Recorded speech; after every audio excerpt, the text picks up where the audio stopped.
இங்க வரைக்கும் பண்ணிக்கிறேன்.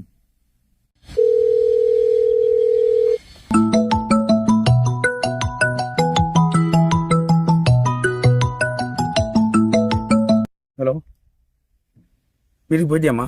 அதோ இங்க அந்த கடைகிட்ட நிறுத்தி கடையில் என்ன வாங்க போனாங்க. இன்னும் போகலையா? அதோ இப்போ போயிடுவோம், கிளம்பிடுவோம். அப்படியா? சரி இருங்க, நான் கொஞ்ச நேரம் கழிச்சு போறேன்.